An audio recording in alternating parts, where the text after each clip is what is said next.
마태복음 27장. 동틀 무렵 모든 대제사장과 종교 지도자들이 모여서 예수를 죽일 모의를 마무리 지었다. 그들은 예수를 결박해서 총독 빌라도에게 끌고 갔다. 예수를 배반한 유다는 그분에게 유죄 판결이 내려진 것을 알았다. 양심의 가책을 이길 수 없었던 그는 은화 30개를 대제사장들에게 돌려주며 말했다. 내가 죄를 지었소. 내가 죄 없는 사람을 배반했소. 그러나 그들이 말했다. 우리가 알 바 아니다. 그것은 너의 문제다. 유다는 은화를 성전 안에 던지고 떠났다. 그는 밖으로 나가서 목을 메어 죽었다. 대제사장들이 은화를 집어들었으나 그것을 어떻게 처리해야 할지 막막했다. 살인의 대가로 받은 이 돈을 성전에 헌금으로 바치는 것은 옳지 않소. 그들은 그 돈으로 토기장이에 밭을 사서 노숙자의 묘지로 쓰기로 결정했다.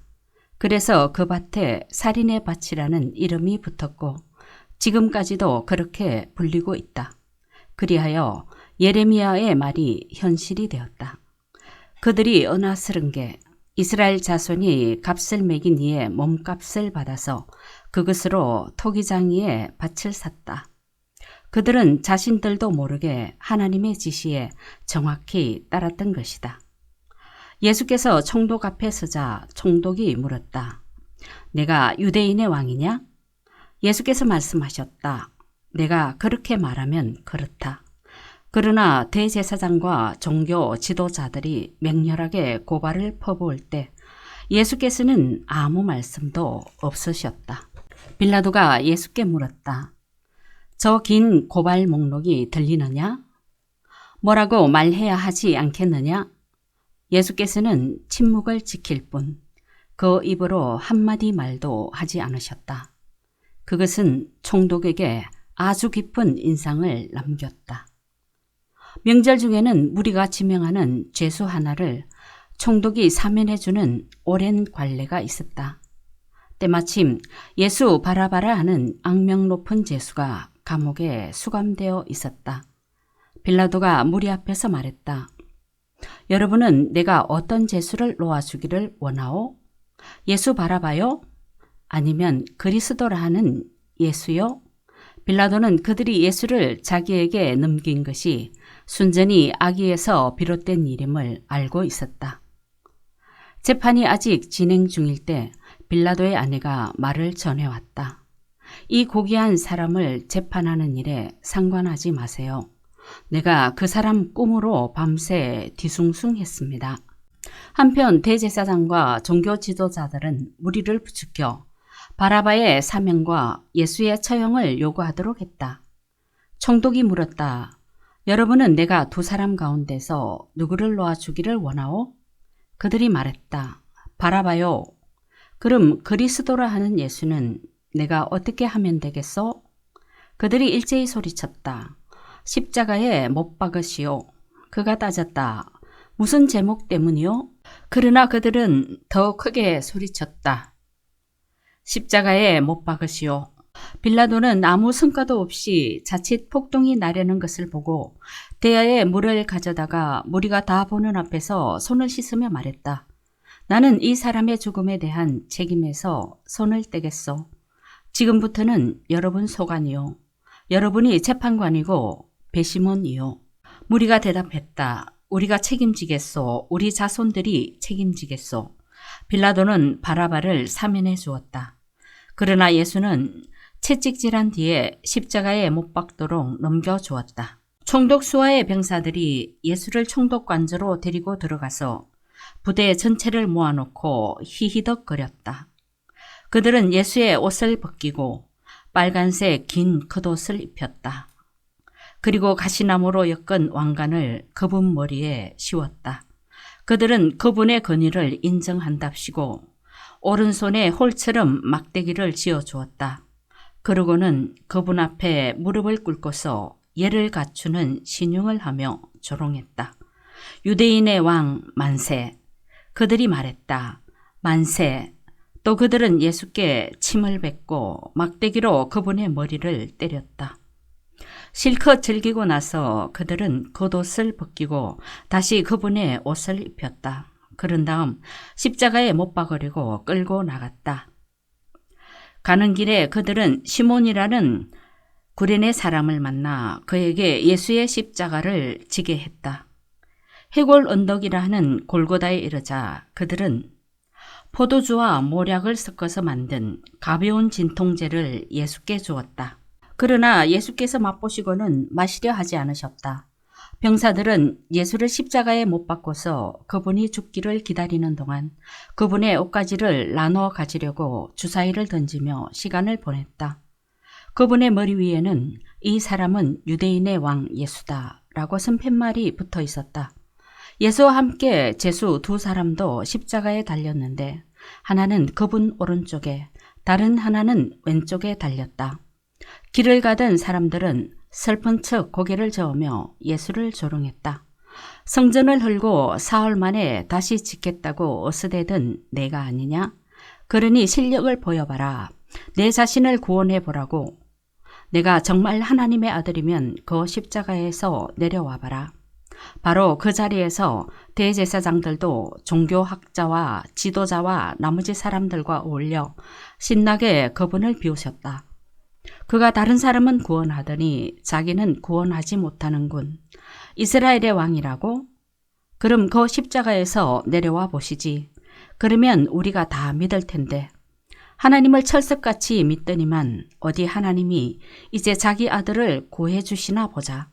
그야 하나님이 원하셔야 되겠지만 이 자는 자칭 하나님의 아들이 아니었나? 예수와 함께 십자가에 못 박힌 두 제수까지도 조롱에 가세했다. 정오부터 3시까지 온 땅이 어두워졌다. 오후 중반쯤에 예수께서 깊은 데서부터 신음하며 큰 소리로 부르짖으셨다. 엘리 엘리 라마 사박다니. 이 말은 나의 하나님 나의 하나님 어찌하여 나를 버리셨습니까? 라는 뜻이다. 곁에서 그 말을 들은 몇몇 사람들이 이 사람이 엘리야를 부른다 하고 말했다. 그 가운데 한 사람이 달려가서 손뭉치를 신 포도주에 적셔서 장대에 달아올려 그분께 마시게 했다. 다른 사람들은 그렇게 서두를 것 없다. 엘리야가 와서 그를 구해주나 보자 하고 놀려댔다. 그러나 예수께서 다시 한번 크게 소리 지르시고 숨을 거두셨다. 그 순간 성전의 휘장이 위에서부터 아래까지 둘로 찢어졌다. 지진이 일어나서 바위들이 갈라져 산산조각 났다. 그뿐 아니라 무덤들이 열리면서 무덤 속에 자고 있던 많은 민던 이들의 몸이 살아났다. 예수께서 부활하신 후에 그들은 무덤을 떠나 거룩한 도성에 들어가서 많은 사람들에게 나타나 보였다.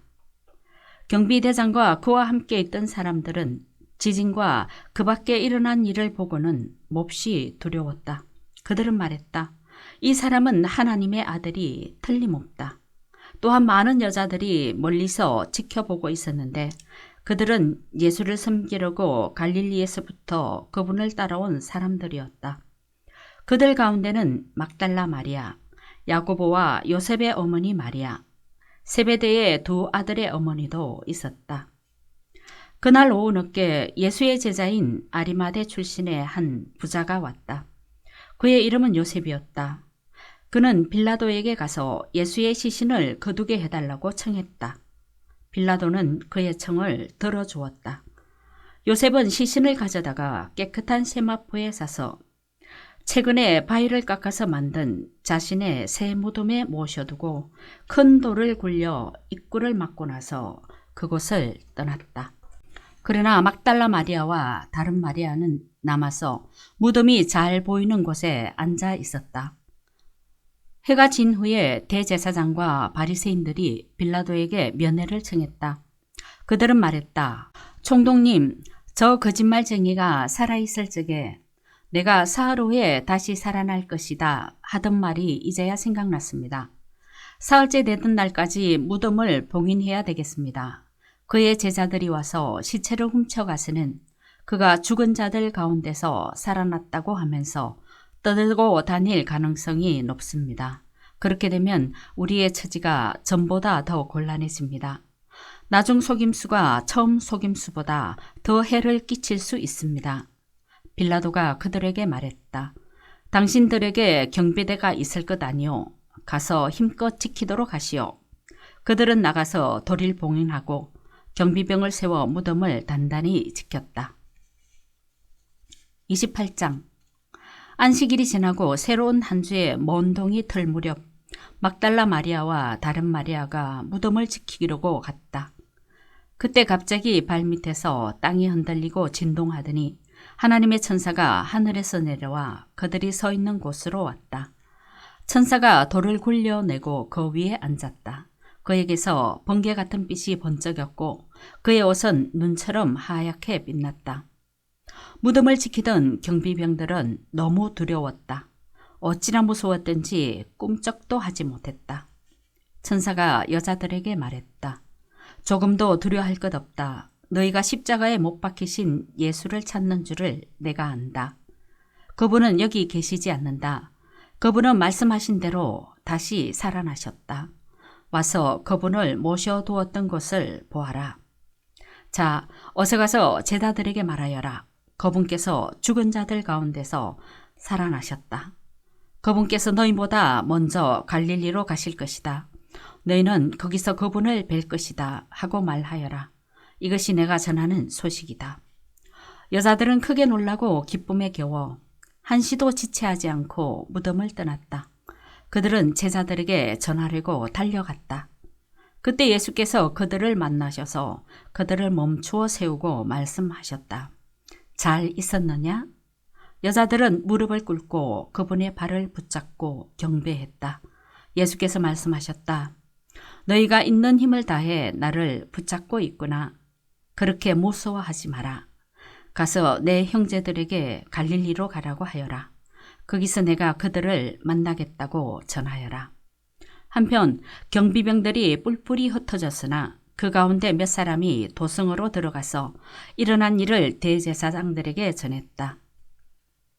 그들은 종교 지도자 회의를 소집해 대책을 마련했다. 그들은 그에게 돈을 병사들에게 주면서 밤에 그의 제자들이 와서 우리가 잠든 사이에 시체를 훔쳐갔다고 말하도록 매수했다. 그러고는 너희가 근무 중에 잤다는 말이 혹시 총독에게 들어가더라도 우리가 문책을 면하게 해주겠다며 그들을 안심시켰다. 병사들은 뇌물을 받고서 그들이 시킨 대로 했다.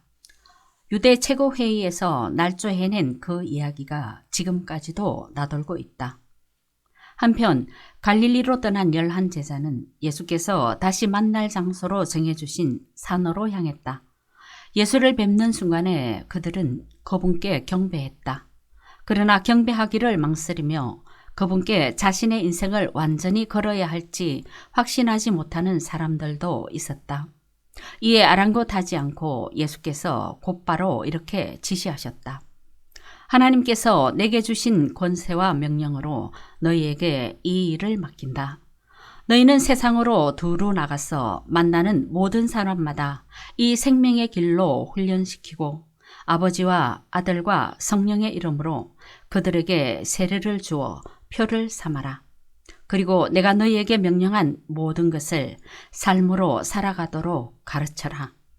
너희가 이 일 하는 동안에 이 시대가 끝날 때까지 날마다 하루도 빠짐없이 내가 너희와 함께 있을 것이다. 아멘.